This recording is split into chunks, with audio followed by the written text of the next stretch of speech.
ECL-3, the Dark Gnomes. Most of us are already familiar with the word gnome. In fact, the first image that probably comes to mind is that of the statue variety of gnomes that can be found in gardens. You know, those small humanoid bearded men often donning a conical red hat. This may not be how gnomes actually looked in the past, however. The appearance of the cute little garden gnomes you see today have a semblance that has been largely influenced by an old famous fairy tale called Snow White. But it is possible that some people have actually seen gnomes that look like the typical garden statue variety, probably due to the collective consciousness of human thought, or perhaps they were seen but one subset of a much broader species of gnomes. Gnomes were first introduced in publication by Paracelsus, a German-Swiss physician and alchemist who established the role of chemistry in medicine, and who is also known as the father of toxicology.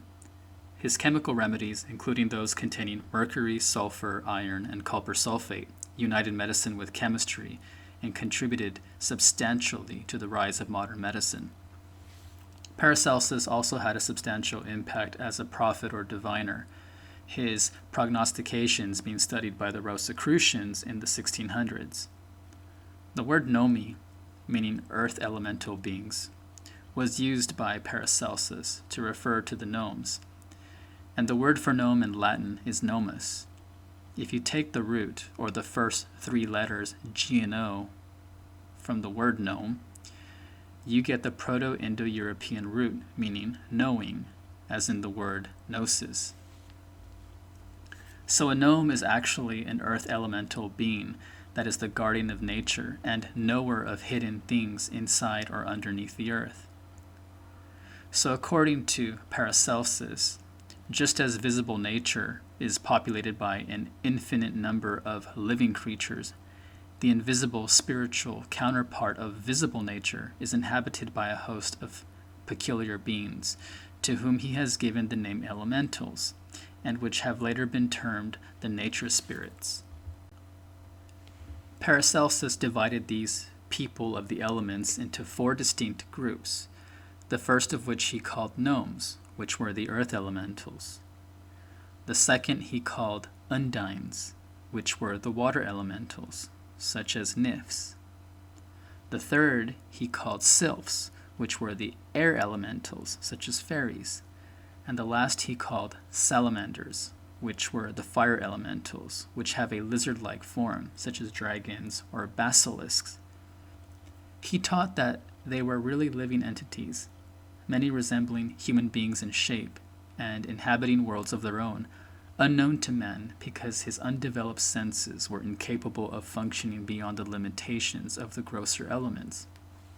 Also, according to Paracelsus, the elementals are not spirits because they have flesh, blood, and bones. They live and propagate offspring. They talk, act, and sleep, and consequently they cannot be properly called spirits. They are beings occupying a place between men and spirits, resembling men and spirits, resembling men and women in their organization and form, and resembling spirits in the rapidity and of their locomotion. And they resemble neither spiritual creatures nor material beings, yet are composed of the substance which we may call spiritual matter or ether. Gnomes, or earth elementals, go by different names and have different attributes depending on their respective geographical locations and cultural sources. For example, gnomes are referred to as the duendes in Iberian cultures. Then you have the brownies in Scottish folklore, which are of the household varieties that perform various chores and farming tasks. In Germanic cultures, there are the dwarfs that dwell in the mountains and in the earth and have a love for mining. In native Alaskan cultures, there are the Anukin, and in Irish culture there are leprechauns. And of course, there are many more types of earth elementals throughout the globe.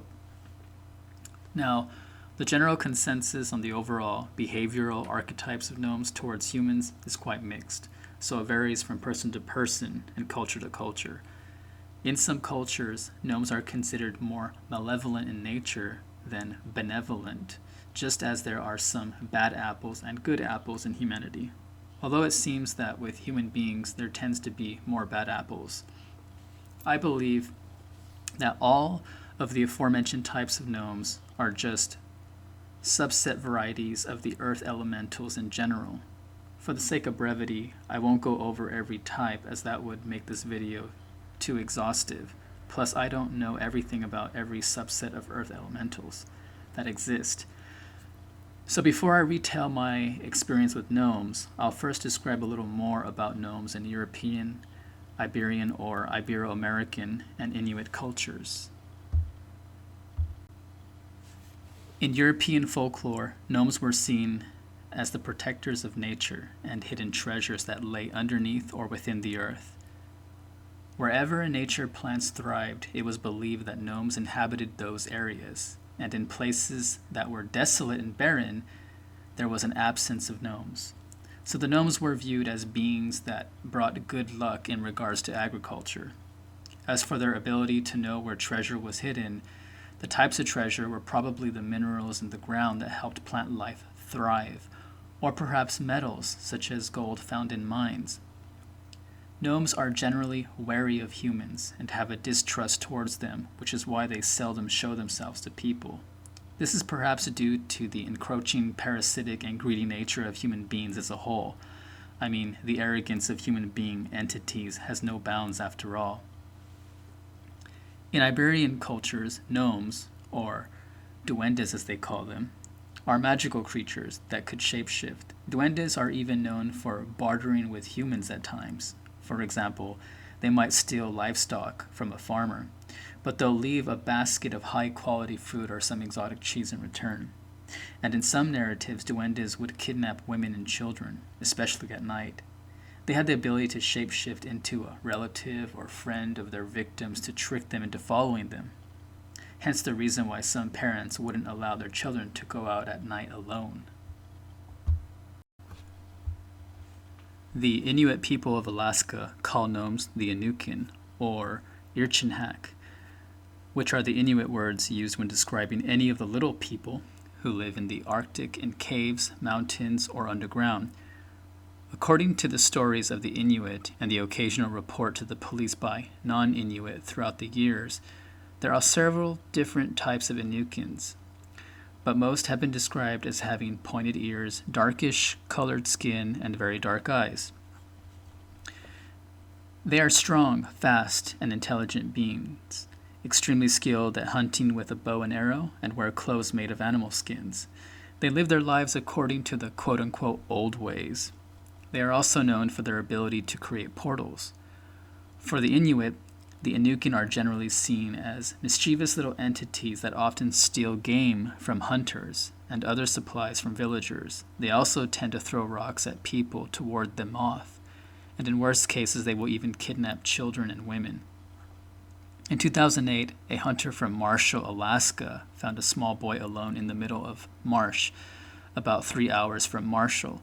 The hunter asked the boy where his parents were and how he got there, but the boy was scared and confused and only answered, "I don't know." The hunter thought the whole thing was strange. There were no footprints in the snow or any clues to how the boy could have got there. The hunter recognized the boy from his village and took the boy back to his home. It wasn't until the following day that the story began to emerge that the boy had been taken into Pilcher Mountain by Inukin, where they questioned him.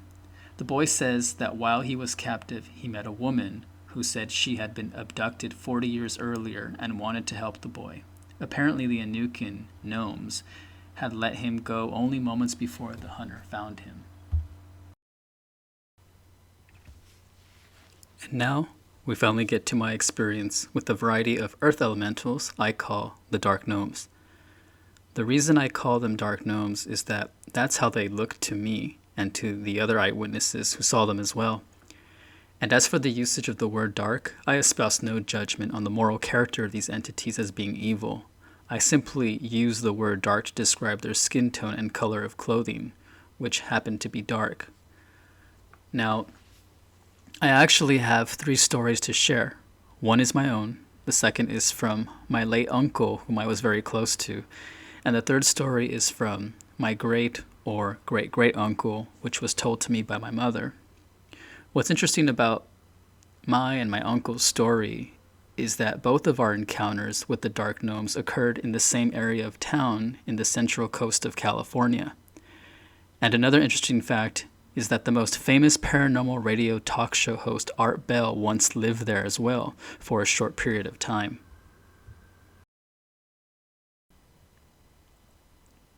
So it all began for me when I was attending an elementary school that was located near some agricultural fields. It was early in the morning, and I was at the playground on the school grounds about 20 minutes before classes began. I remember seeing a friend of mine with a teacher and group of kids, which consisted mainly of boys, but also a few girls. And these weren't the kids my friend would normally hang around with. The group looked like a sort of motley crew. It struck me as unusual to see a teacher hanging out with students during the period of time when classes weren't even in session, especially in the morning. So I approached the group and asked my friend what was going on. He looked eager to tell me at first, but then he became hesitant as one of the boys in the group told him not to say a word to me. But my friend pleaded with the boy that he be allowed to tell me because I was one of his good friends and could be trusted. Finally, the boy who objected to letting me in on whatever secret the group was keeping allowed my friend to tell me what exactly was going on. So my friend told me that they had seen a small, dark, troll-like man with pointy ears and a big nose on the school grounds a few days prior, and had been attempting to track it down so they could capture it. Now, their erroneous use of the word troll to describe the gnome they had seen was probably influenced by a popular toy at the time called treasure trolls. But, as you know, according to folklore, trolls are rather large entities. Of course, I thought they were completely nuts at the time, but when I saw the teacher involved, I figured they were being serious enough about the whole situation. One of the boys seemed to know where to find the dark gnome, as it usually would rest under a portable building around lunchtime. So we planned to meet at that portable building near a small garden during our lunch break. When lunchtime came around, I went to the agreed-upon site. About 7 of us gathered around the portable building, but some of the other kids, including the teacher, didn't even show up because they had a different lunch period from us. This portable building didn't have a foundation, but was supported by concrete blocks and had wood skirting along the perimeter base of the building. There were a few small oblong openings in the wood skirting, so we all peered through those oblong openings in the skirting at the bottom of the building. At first, I didn't see anything out of the ordinary. Just dirt, rocks, and various pieces of plywood and boards strewn about the ground. Then my friend told me to look at a wooden board that was situated in a slanted position, one end resting on the bottom framework of the building and the other end on the ground. To my surprise, I saw a small humanoid being sleeping on its back on the wooden board. He was about 1 foot tall, had black skin, pointy ears, and a rather large nose that was disproportionate with his head. It was wearing what appeared to be dark clothing, shoes, and a pointy hat that drooped down to the side of its face. I'll never forget what I saw that day. I even remember details such as seeing its belly expand with every breath it drew in, and then seeing its belly sink back down with each exhale.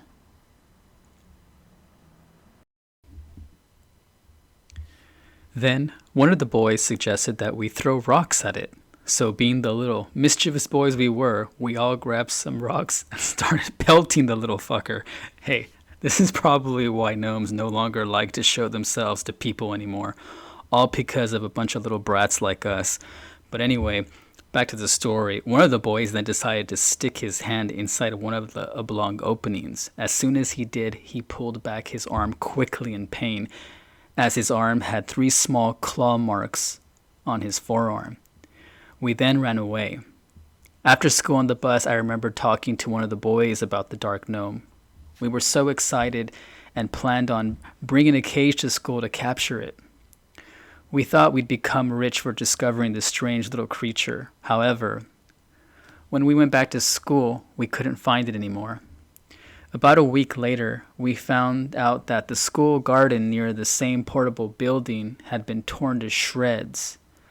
The teachers assumed that some drunken man came at night and destroyed our garden. But upon inspection of the destroyed plants, some of the students and I noticed that each and every plant was cleanly cut into 3 pieces with the greatest of precision. No drunken man would have wasted his time to destroy a garden in such a way. We suspected it was the work of the dark gnome we had encountered. I guess we must have really riled it up. The second story about dark gnomes involved my late uncle. The time of his telling me of his encounter with the dark gnome was about a year after my experience with ECL-3, or dark gnome. He said he was a boy at the time and had attended the same elementary school as I had. One day he was walking home from school and decided to walk through the agricultural fields, which were just furrows of dirt without any vegetation yet because the seeds had just been planted. As he was walking, he felt a rock strike his back. He then looked over his shoulder and didn't see anything. So he continued walking. Then he felt another small rock hit his head this time. This time he turned around to examine more carefully the source of these projectiles being aimed at him. What he saw was a little dark-skinned humanoid being with bulbous or bubbly protrusions on its skin. The color of its skin seemed to blend in with the soil around it. It started to hurl more rocks at my uncle, so my startled uncle just ran away. I remember asking my uncle the height of this being, and he had told me that it was about 1 foot tall, the same as the dark gnome I had seen. I then told him my story, and we both agreed that we had encountered the same type of entity. As I said before, gnomes usually can be found in areas where vegetation is abundant and thrives. The very location where both my uncle and I witnessed ECL-3 was an agricultural area. Perhaps there are fewer sightings nowadays due to the heavy use of agrochemicals and due to mineral depletion in the soil. When the gnomes leave, plants tend to lack vitality. The last story was told to me by my mother, and it involved my mother's uncle when he was just a child. So apparently, my mother's uncle and his mother went out on a walk with their donkey one day. I believe he had been riding on the donkey when he began to notice that the donkey's head kept jerking downward to the side. He eventually looked down to see and saw what he described to be a small gingerbread man pulling down on the ear or the reins or bridle of the donkey. He then shouted to his mother and told her what he was seeing, but she couldn't see it. The gingerbread man kept motioning with its arms to follow it as it walked away towards a tree off in a distance. But he and his mother decided not to follow it out of fear that something ominous would be awaiting them. So after a few months had passed, my mother's uncle learned that a local priest had been walking the same path as he and his mother did before. The priest also encountered the same small gingerbread man, only this time the priest followed it. When the gingerbread man reached the location where it was trying to lure the priest, the little gingerbread man suddenly vanished out of thin air. So the priest decided to dig at that same spot, and he eventually uncovered a chest of gold that must have been buried there long ago. I know this story sounds a bit comical, but keep in mind that ECL-3 or gnomes supposedly have the ability to shapeshift. Perhaps the gnome decided to take the form of something less threatening, such as a gingerbread man, so that people wouldn't be so scared and simply run away. This little entity clearly possessed the ability of the knowing of hidden treasures in the earth, just as what has been recorded in the lore of gnomes. What would you have done if you encountered a little gnome motioning for you to follow it? I personally would follow it. I don't believe that fear should guide one's actions, with the exception of some life or death circumstances. But even then, what if life is just a test to test one's mettle? If this is so, then surely the universe would seem to reward bravery.